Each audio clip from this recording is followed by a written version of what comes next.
السلام عليكم ورحمة الله وبركاته. ازيكم حبايب قلبي؟ عاملين ايه؟ يا رب تكونوا بخير وفي اتم صحة واحسن حال.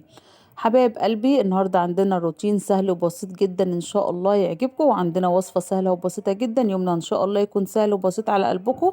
تعالوا حبايب قلبي، قبل ما نبدأ الفيديو نصلي على الرسول. اللهم صل على سيدنا محمد وعلى آله وصحبه أجمعين.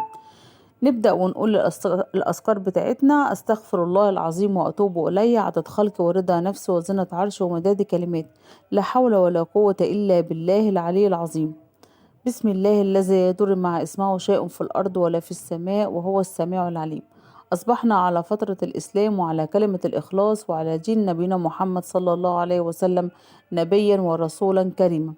بسم الله الذي لا يضر مع اسمه شيء في الأرض ولا في السماء وهو السميع العليم. أصبحنا وأصبح الملك لله والحمد لله، ولا إله إلا الله وحده لا شريك له، له الملك وله الحمد، يحيي ويميت وهو على كل شيء قدير. ربي أسألك خير ما في هذا اليوم وخير ما بعده، وأعوذ بك من شر ما في هذا اليوم وشر ما بعده، بيدك الخير وأنت على كل شيء قدير. يلا حبايب قلبي، نبدأ كده يومنا مع بعض ونشوف احنا بنعمل ايه.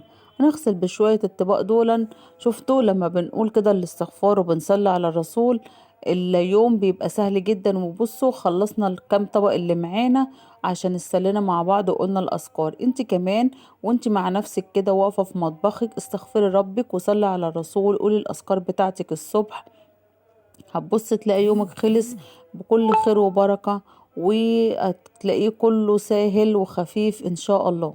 تعالوا بقى نشطف شوية الطباق دولت، وبعد كده ندخل على الفيديو بتاعنا على طول.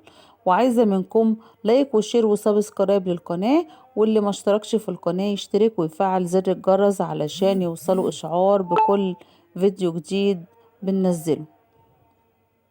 عايزة منكم حبايب قلبي دعوة من قلبكم بصلاح الحال وفك الكرب. بحبكم في الله. انا بتمنى منكم وبطلب منكم الدعاء، واتمنى ان كلكم تشوفوا الفيديو وتعملوا له لايك، لان اللايك بيدعم الفيديو وبيوصله لاكبر عدد من المشاهدين علشان القناة تكبر بيكوا وليكوا يا احلى حبايب في الدنيا. خلصنا كده الكام طبق اللي معانا، وهنخش بقى على الوصفة بتاعتنا. الوصفة بتاعتنا سهلة وبسيطة جدا.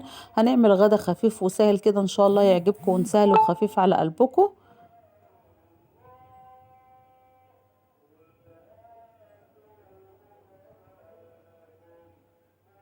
هنقشر كده بتنجانية بالشكل دوت. انا كنت هعمل مسقعة، وبعد كده قلت ايه، لا انا هغير هعمل بقى الوصفة بتاعت النهاردة هتعجبكم ان شاء الله. هعمل اكل خفيف وسهل وبسيط ان شاء الله هيعجبكم والنور رضاكم. بتنجان الرومي دوت فيه فوائد عالية جدا، وكمان بيعالج الانيميا. يعني لو انت عندك انيميا او شعرك بيقع او ضعيفة، ممكن تجيبي بتنجان رومي من ده بس تكوني جايباه طبعا بتنجان وسط، ما تكونش كبيرة قوي كده.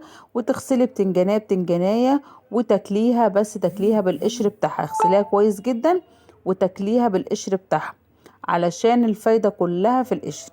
وعايزه اقولك على حاجه كمان: لما تيجي تجيبي البتنجان ده نقي البتنجانيه الخفيفه، ما تنقيش البتنجانيه التقيله، لان البتنجانه التقيله بتكون فيها بذر من جوه وبتكون مره، لكن البتنجانه الخفيفه بتكون هشه كده وما فيهاش اي بذر من جوه وبتكون مسكره زي العسل.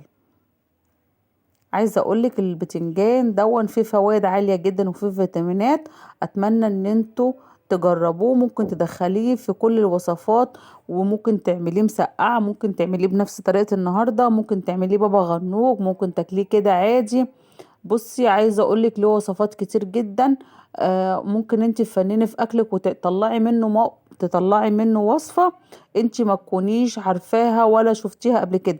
بس طالما البني ادم بيحب الصنف من الخضار بيفنن فيه ويطلع منه كذا وصفة.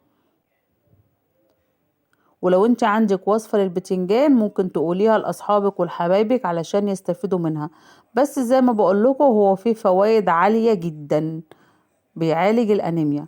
انا بقى اخد كمية البتنجان بتاعتي كده وهنزل عليها بمعلقة ملح علشان خاطر يفضل محتفظ بلونه وما يفقدش القيمة الغذائية بتاعته، او كمية الحديد اللي فيه، لان هو زي ما بقول لكم بيعالج الانيميا وفيه كمية حديد عالية.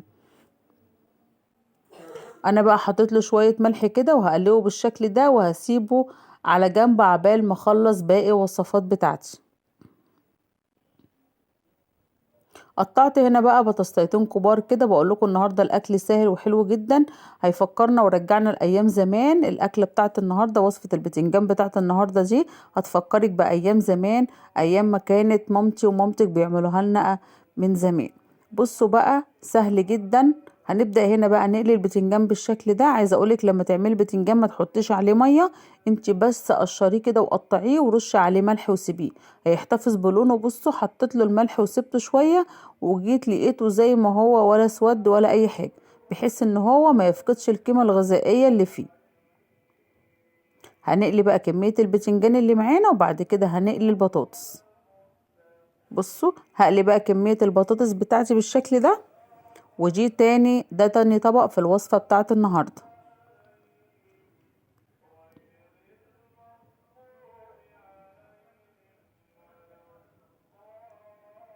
كلنا بننوع وبنسهل في اكلنا علشان خاطر الدنيا اليومين دول انغلى، وكل حاجة الاسعار بتاعتها ارتفعت. ربنا يا رب يحفظنا ويعافينا ويعفو عنا ويصلح حال البلد يا رب، والدنيا تبقى ترجع زي الاول. ربنا يصلح الحال يا رب المسلمين اجمعين. معايا بقى هنا بيضتين حطيت عليهم فلفل اسمر وشوية ملح، ومعايا معلقة سمنة كده في الطاسة. هبدأ اقلي البيض، بس هقلي البيض بتاعي المرة دي هقليه بطريقة حلوة كده، واحط له حاجة جميلة جدا هتغير من طعمه وهتخليه طبق جديد من نوعه. بصوا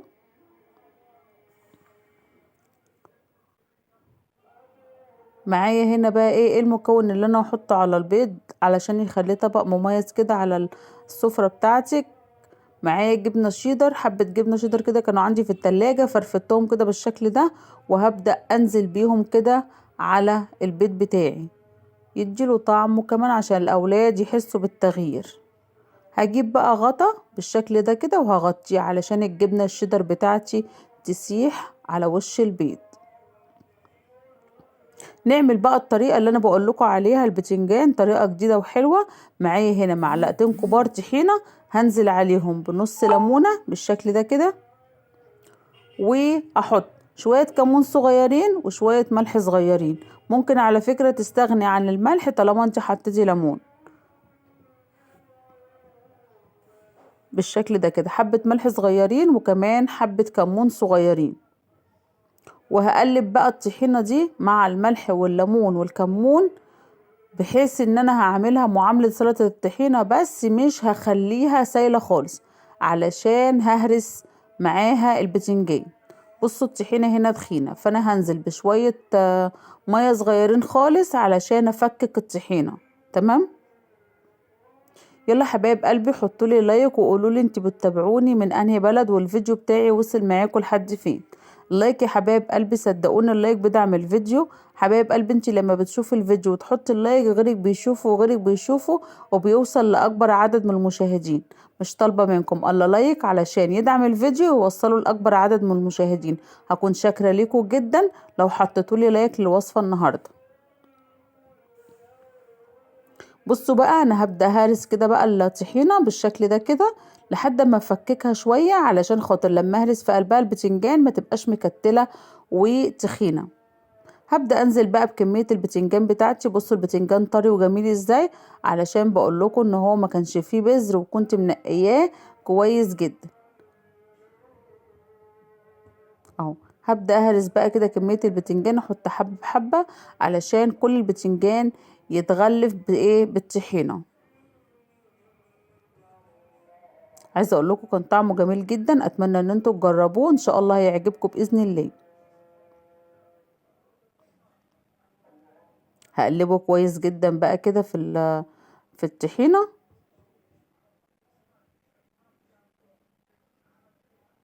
بالشكل ده كده. ما تهرسوش على الاخر علشان ما يقلبش معاكي بابا غنوج، خليه كده قطع علشان خاطر لما تيجي تاكليه كده يشيل على اللقمه وتحسي بطعمه. وبكده حبايب قلبي وصفتنا النهارده خلصت، او يومنا وغدانا السهل البسيط النهارده خلص. البطاطس بتاعتنا خلصت، بصوا بقول لكم ان هي مقرمشه وطعمها جميل جدا. وكمان وصفة البتنجان المميزة التحفة بتاعتنا خلصت الحمد لله، كان طعمها جميل. والبيض كمان خلص اللي عليه الجبنة الشيدر من فوق. وكمان الليمون المخلل المشكل اللي احنا عملناه مع بعض، انا وعدتكم ان انا لما يستوي هقول لكم. احنا كلنا منه وقرب يخلص كمان. عايزه اقول لكم فضلت الواحده بوحدتها ما تهرش خالص، كل حاجه فضلت بقرمشتها. اتمنى ان انتوا يوم النهارده يكون عجبكم، ووصفتي النهارده وطريقتي عجبتكم. استودعكم في رعايه الله وامنه، والسلام عليكم ورحمه الله وبركاته.